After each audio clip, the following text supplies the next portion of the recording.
Hey guys, welcome to the Learn Feng Shui podcast, where you'll learn Feng Shui from a classical point of view, taking out the myth and superstition. So if you're interested in learning Feng Shui, Chinese astrology, all things Chinese metaphysics, as well as the superstitions and myths that connect it all, you'll enjoy learning Feng Shui with me.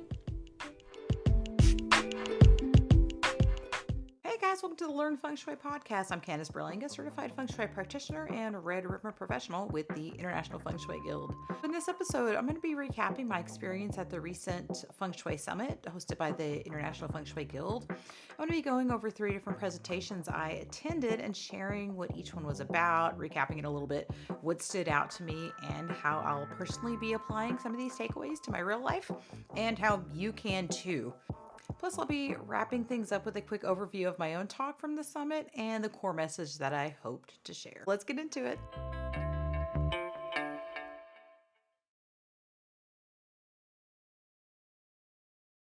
All right, guys, well, starting off with one of the sessions that really resonated with me. Just to recap, there was 24 speakers at this summit. There was 2 Zoom rooms running simultaneously. It was a free summit that's done yearly by the International Feng Shui Guild, and they just really did an amazing job of finding, I think, speakers that really went together to create a theme.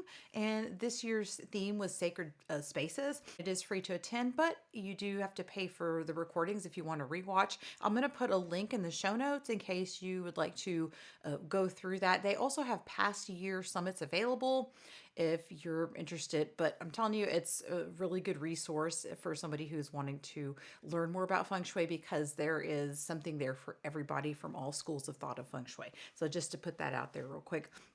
But the first session I want to cover is one called Magic and Miracles, and this was given by the Feng Shui master R.D. Chen.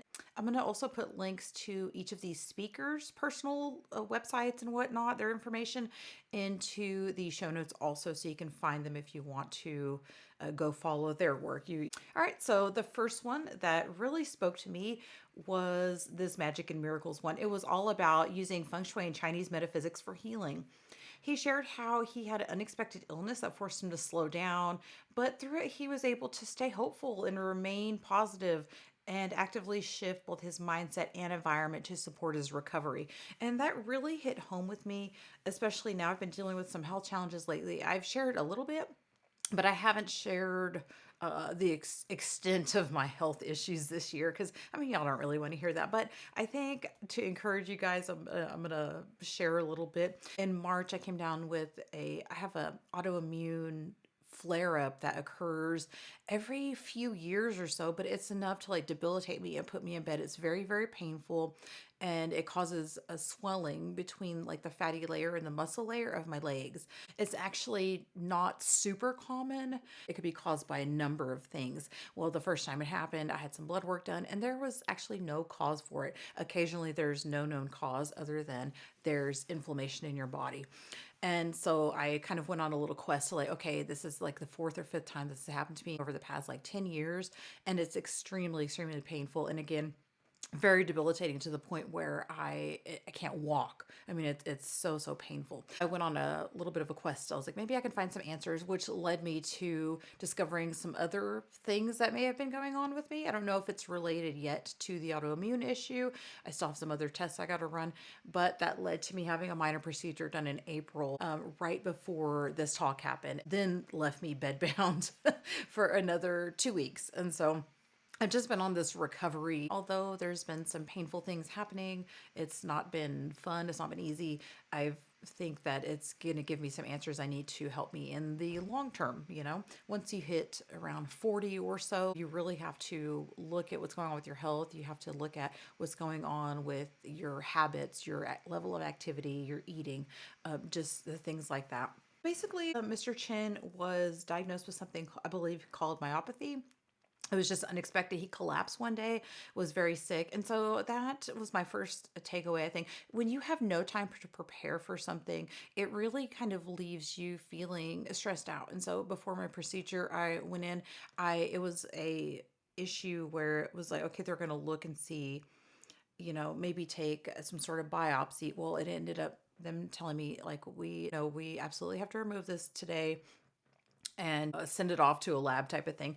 And it was very unexpected. I came home, I was unable to walk. I was really unprepared. I didn't have anything prepared. Like if you know you're going in for a procedure, you know you're going to get sick. I've never been sick or ill or had to go to the hospital other than to have babies. And before that, I was able to prepare. You prepare your house, you pack, you maybe prepare some meals, or you have people that are going to bring you meals. And in this case, it was just very unexpected, and I had no time to prepare for any of it. And so it was just one of those things, when you don't have time to prepare, it just leaves you feeling very stressed out. But he talked about staying positive. And this is one thing that I really, it kind of kept coming up for me because the day I got home from the hospital, I was obviously unable to do any work at all. And this was right before the Feng Shui Summit. I was trying to work on my presentation. I was just a little bit stressed out. But I just had to tell myself, you know what? Things will get done. I'm going to give myself time to heal. I'm going to love myself. I'm going to just stay positive. I don't know what this diagnosis means or what it's going to mean. And luckily, everything was benign and there's no further treatment needed. So I thank God for that.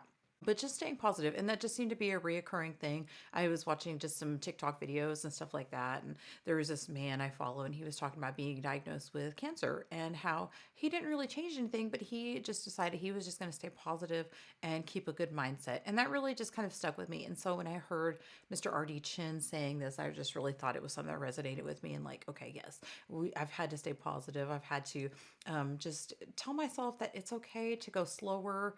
It's okay to give myself time to heal. And I really would just, especially when I started feeling a lot of pain from the procedure, I just would picture myself, feeling good. I would just picture myself like a loving light going through my body and through all parts of my body, and then just picture love flowing through me to love myself. I think sometimes when we get sick, it's really easy to get down on yourself and to think your body's failing you, especially when it's like an autoimmune issue or something like that. And so I really just had to stay positive. There's definitely times that during this whole ordeal, that I've broken down and just cried because the physical pain was so bad. But again, just saying, you know what, it's okay to do that too, but don't live in that, just work past that, allow yourself to feel that. And move back into the space where you tell yourself it's not forever. I will heal and everything is going to be okay. That was another takeaway I got from that. Looking for help, he talked a lot about using his helpful people sector, helpful people images, that benefactors, what they call in Feng Shui. I'm so thankful for my family and the helpful people around me. Look for help, ask for help, activate the benefactor or the helpful people sector of your home. Use that to whatever advantage you can, and work with what you got. Mr. Chen also talked about altering his environment and how when he came home, they put a hospital bed in his room and that he was facing the bathroom. And in Feng Shui, of course, that's not ideal for you. But he just talked about how he altered his environment in the only way he could, and how some of his feng shui colleagues came to visit. They hung a bamboo curtain up over it to uplift the energy and stuff like that. Even though your bed might not be in a command position, maybe you're not in the best spot, maybe you're not facing your heavenly doctor direction, which is usually recommended for health, but it's okay. Do what you can in your environment and alter the environment that you're working with. Sometimes that's a big part of feng shui, is to maybe add some things to your environment that make it feel better. Add some plants. People usually will bring you flowers when you're sick or bring you cards. Have all that stuff in view so it makes you feel better. Another thing, that this is just kind of off topic, but my dog, I'm so grateful for my dog. I have a really sweet dog that our family is very close to, and she was a rescue that we got a few years ago. But she is very much a constant companion. She loves cuddling. She's a big old baby. She's part greyhound. She gets cold. She wants to just cuddle up to you. The day I had my procedure done, I, of course, was laying down and all that. She just came and she wanted to be real close next to me, and she got under my covers with me, and I just held her, and that was a very big source of comfort. And so even if it's just like a pet, some plants, a flower, maybe it's a stuffed animal, maybe it's something that one of your kids gave you or something and they can't be there, do something that makes you feel better in that sense. Work with what you have. I couldn't sit in my heavenly doctor direction, but I feel like my dog offered that comfort and healing, if that makes sense. And then he talked a lot about healing, his healing process, and food is medicine. And this is one of the things that I realized also through all of this, is that one, which is a little bit of a harsh reality for me to face, is that I think I was drinking too much alcohol. I by no means over consumer, but even the amount of alcohol that I was drinking, I obviously had to cut out. I cut out when my autoimmune condition, when I noticed it starting to flare up. I started doing some research and realizing like my lower back was hurting. My kidneys probably were not super healthy. And just doing the cleanse, eating foods that were recommended to me through Chinese medicine, realizing my digestion wasn't great. Even thinking about the amount of alcohol that I consumed and realizing how that affected my digestion too. Even my thyroid, I haven't had my thyroid looked at. That's obviously bad for your thyroid, but really realizing, I need to a lot better. I need to get a lot more nutrition than I think I was getting. Of course, when you have any sort of procedure or surgery or anything like that, you have to eat very healthy, all those vitamins and minerals you need. My mom brought over some chicken soup. She has this famous chicken soup she makes, and she was like all these vegetables in it, and it was just like nourishing to my soul. But since then, I did some research on Chinese medicine and looking at foods you can eat because the foods heal your organs, and your organs need to be healed if you've been experiencing sickness. And for the conditions that I've been experiencing, I realized that my body is very dry. I have a very heavy metal element, which represents your immune system. And so I need to eat foods that nourish and moisten the inside of my body. And I've been feeling a lot better. Then he says also to combine the two. This is another takeaway. And I very much agree with this. Combine Eastern and Western medicine. Go to your doctor and do everything that they recommend. Take the medicine that they give you. Of course, you have to do your healing, but then you have to change your eating. You have to change your movement. You have to be able to not be sedentary, even just Tai Chi or Qigong, yoga, very light stretching like that. I actually was very limited in my physical ability, so I couldn't do any of that other than maybe stretching my arms. It was very limiting. In Chinese medicine and in Eastern medicine, they very much believe, of course, the food, the herbs, the supplements that you take, it promotes the qi in your body. And so the qi needs to be balanced and flowing within your body. If there's a stagnant qi in your body, one of your organ systems is sick, that means that you're going to see symptoms. And once you start seeing symptoms, then you're going to have to take that medicine, the Western medicine, and go to the doctor and stuff. It's best to keep it flowing, but it's never too late to start implementing that into your lifestyle. Another thing he talked about was inspiring other people. And he talked about how through his journey, he was actually able to inspire other people. He joined support groups. He started his own support group, just was able to really connect with other people who were going through the same thing he went through and talk about his own healing and just be positive for them. And that's partly why I'm sharing this today. But also contemplating the future. He talked about, you have to have a vision for your future. And you have to think about the things you're going to do and start where you're at. If you have that vision for your future, you're more likely to make it through, to get to the other side of that healing and start working towards that, because future thinking, I think, can also inspire you too. You don't want to get depressed thinking too much about what you need to be doing, but just contemplating on future goals can help you push forward, I think. So that was my takeaway from R.D. Chen's. Again, I'm going to put all his information and links in the show notes so you could go follow him if you'd like to. He has a lot of different groups on Chinese medicine and stuff like that. And so I encourage you to go follow his work there. All right, guys, let's move on to the next session and my takeaways. All right, guys, next session that I wanted to cover was the Secrets of the Bagua, the 24 Mountains. And this was presented by Laurent Langlais. He went over the basics for those not familiar with a more detailed Lopan, but he also went over Qi, what is it, the concepts of heaven, earth, and man, just some of the basic concepts of Feng Shui. I think his session was really good for people who wanted to deepen their Feng Shui knowledge, or maybe you're fairly new to Feng Shui and you are not too familiar with the compass or the Feng Shui, the classic Bagua. He explained also that although universal, the energy of each sector can be personalized too. And sometimes if you have issues, it's because it's affecting your personal energy. And so it just adds like another layer to it. For example, The south is the energy of fire, but in the south can be broken down into three subsectors. In that, you can find the zodiac sign of horse. And so, if you've done my free energy mapping, you may notice that I do a classic compass, and then I'll also do just a shadow of the sector. So you can just find south, north, east, and west, and whatever. I'll point those out. But in the Bagua, it's a 24 mountain compass over your floor plan. You'll notice that it says south, but it's broken down into three little subsectors. And so it'll be horse in that subsector. And so he talks about how you can personalize this, how it adds another layer to it, which I have a really hard time explaining. And so that's one of the reasons I don't talk a lot about the particulars of feng shui. It's just a little bit difficult to those who understand it if you are very new to it. And honestly, I think he does a really good job of it. One of the things I liked also is he talked about how houses can trigger destiny or your batsa. He talked about missing sectors in the home and using that three harmony cycle to complete them. And so, first, looking at how houses can trigger your destiny, your batsa. Say you move into a house and there is a missing sector, and say that that sector is the northwest sector. Well, the northwest sector in feng shui represents the man of the house or the husband of the house.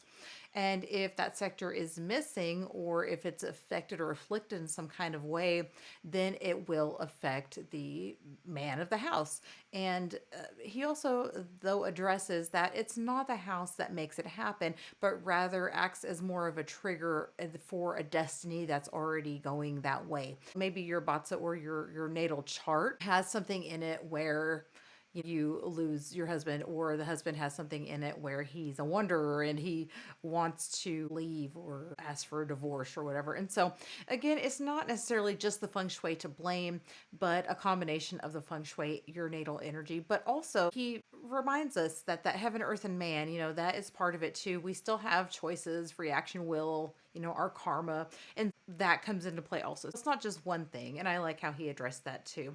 But he talked about also using the three harmony zodiac signs within the sectors to complete that sector if it's missing. A lot of people may put up a mirror or do something energetically, like they hang some crystals, or I've even seen people drive a nail into the ground outside their house. But one way that I haven't seen to use it is the way he described, which is using the three zodiac signs or that three harmony cycle to complete that sector. In this case, I'm going to use the south, and the zodiac signs that make up the three harmony cycle, or the combo or the fire frame, are going to be the tiger, which is the growth of fire. Fire is grown in the tiger energy in the springtime.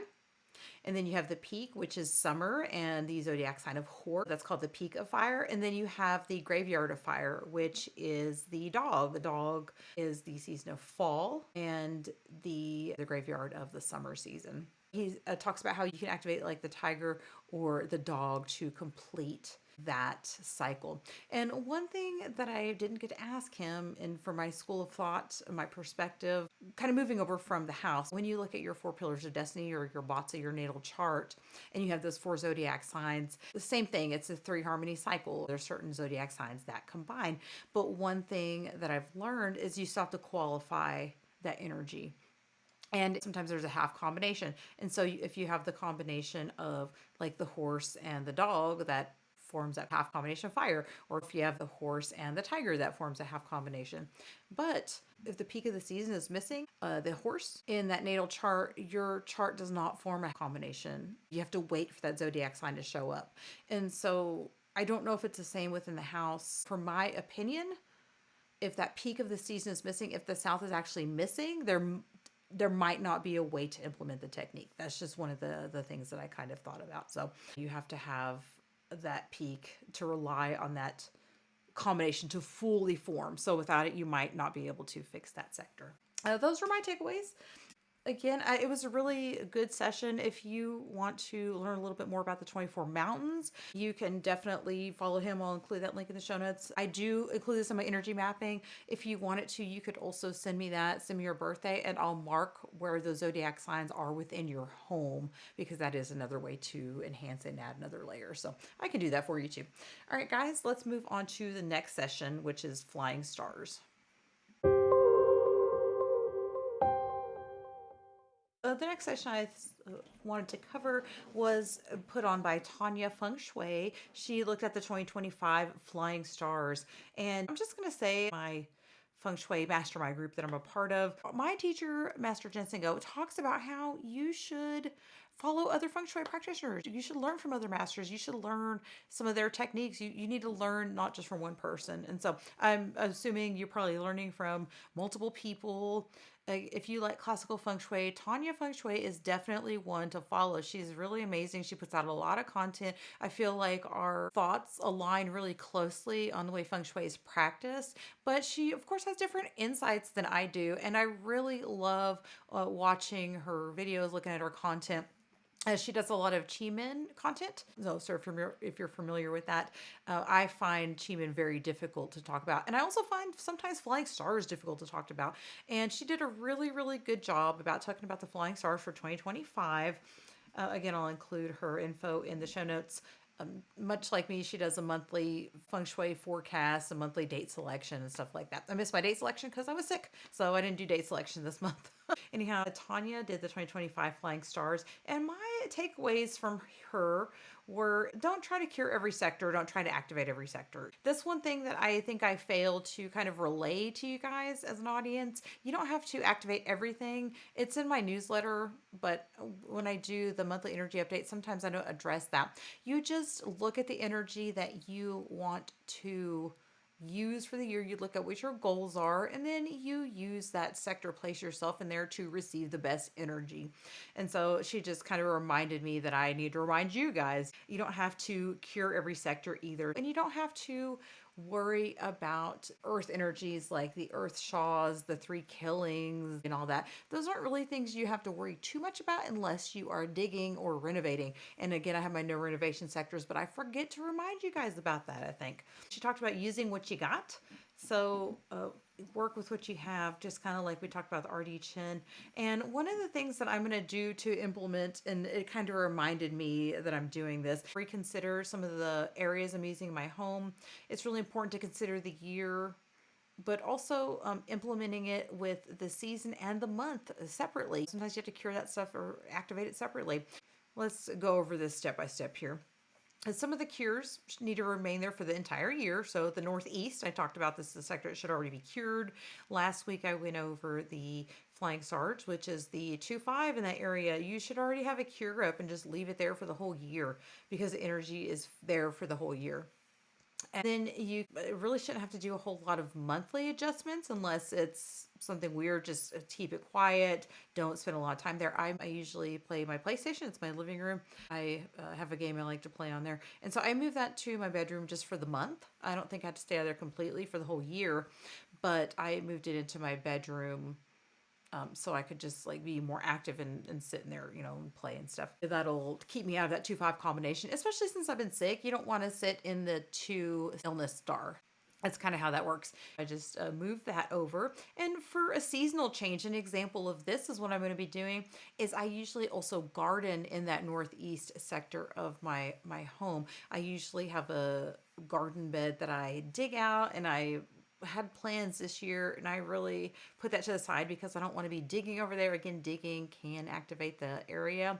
I don't want to be doing too much over there. And so I decided not to do some of the planting I was going to do, but I'm going to move my raised beds. I have some raised bed and some pots that I garden in. So I'm going to move those to the northwest sector of the home, more favorable area. So even though it has the 3-star for the year, the energy can be used for public speaking and stuff. And guess what? That's what I do. So here I am. And so this way I can adjust the seasonal changes and create a more balanced environment without feeling too overwhelmed by focusing on every single sector, if that makes sense. So the key really, she just reminded me to remind you guys also to be practical, adapt your cures for the year and adjust your space monthly, seasonally, just based on the specific energies that affect the environment at that time and where you spend the most time.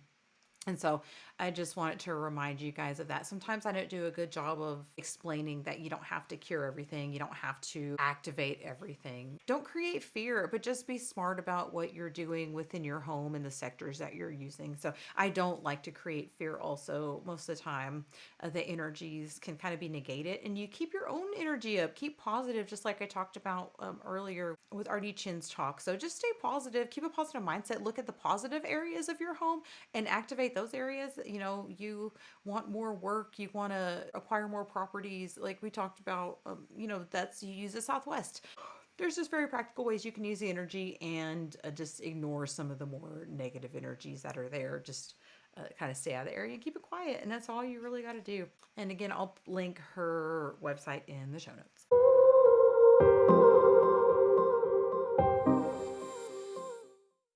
Let's now cover my talk. In my summit talk, I explored how cultures around the world, both Eastern and Western, have long used nature, ritual, and timing to guide how they lived, built, and even celebrate it.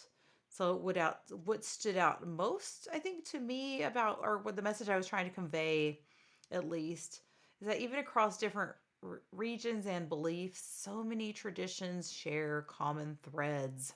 And this is something I noticed while doing the podcast. One thing I'll say is that I was happy with my talk. I was happy with the information I got out there, but I feel like being sick previous to that, I felt unprepared, even though I have practiced and practiced and practiced. I felt unprepared in that I rushed myself.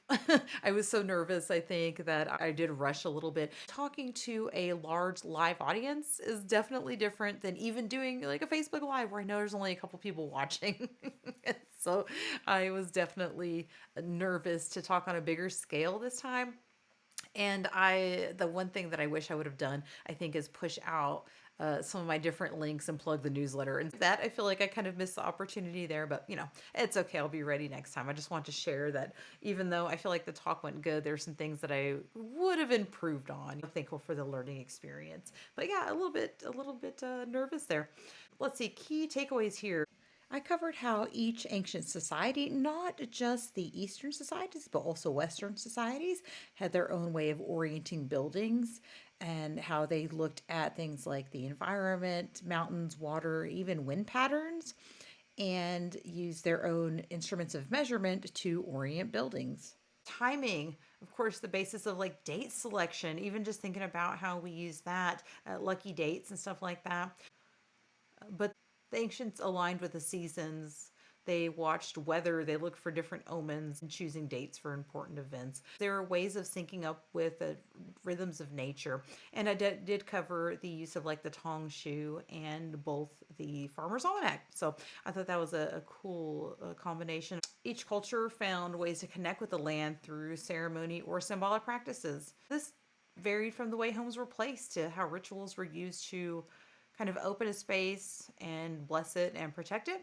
And even though the details can vary, at their core, the ideas are very familiar, the intention, the harmony, and respect of the place. I think the biggest takeaway is no matter where we come from, we always look for ways to feel in sync with our environment and just honoring these shared values and putting them into our modern lives. The premise of the podcast has kind of evolved into ancient traditions for modern life. And that's what I wanted to bring. We can still bring these into our modern life today, and it can help us enhance our feng shui practice and feel more rooted and whole. These traditions also reflect a shared value across cultures, like harmony, timing, and connection to your environment. And so, really, what matters most is carrying those forward and honoring those. And we can honor those roots while shaping a feng shui practice that also fits our modern lives and experience. Just a quick aside here, but I promise it's relevant. I used to listen to this podcast, and it was this gentleman that is a medium. And one of the things he talked about, or one of the things he said one time, really stuck with me. He talked about how growing up, his grandmother, although she was into spiritualist sort of practices, she always went to the Catholic Church. And one time he asked her, "Why do you feel the need to still go to church if you have other practices?" And she told him, "Don't throw the baby out with the bathwater." This is what I learned. I feel like it resonates with me, and this is my peace and my protection. And so even though she practiced these other things, she felt like she still went back to her roots. And I still feel like that too. I was raised in a Christian household, and although not necessarily practicing Christian, I don't go to church and stuff like that. I still hold like that value. I still pray and I still believe in a higher power, although not in the same way. That's why I don't really go to church. But either way, I don't throw out that tradition. And I think with cultural traditions, religious practices, if something is a part of your background or you grew up with something that you found comfort in, or something you found comfort in doing, some sort of ritual, whether it's just praying or a cultural ritual with a season, that very much ties into being part of you. And so just continue to practice that. And that's what I wanted to share.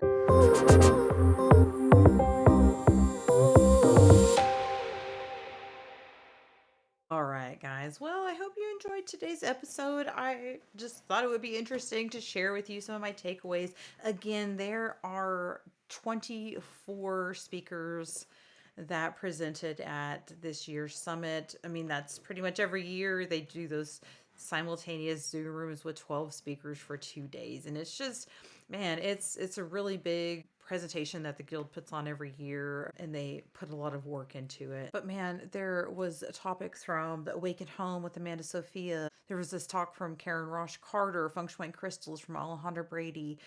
There was talk about the I Ching, the 5-element manifestation, the women's Bagua, Feng Shui for your workplace, a Tao of lifestyle. Another one that I really wanted to watch was a Feng Shui journey. I'm going to have to go through that.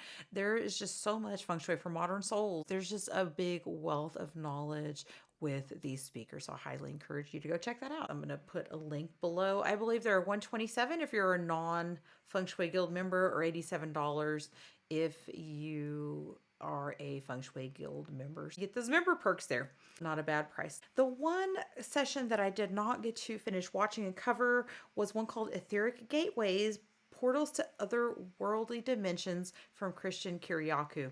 And I actually want to try to see if I can get him on the podcast to talk about the same thing. But he talked about different ley lines and how the buildings and structures and stuff like that are actual etheric gateways, which I've heard before. I just have not covered. And I think this would be a great topic for the podcast, especially combining kind of the Eastern and Western traditions of geomancy. I think that would be a really cool topic. But anyway, I hope you guys enjoyed today's episode. Just looking back at my takeaways from the summit. Again, looking back at healing yourself, completing missing sectors in your home, or tying it to your bots of flying stars, and even my own talk. Hopefully you got a lot of information out of the episode today. I'll catch you guys next week where we talk about symbolism and energies of the snake. All right, catch you guys then. For a free energy mapping of your floor plan, please check the link in the show notes. To support today's podcast, go to learnfengshui.com, sign up for emails, leave a review, and share with your family and friends.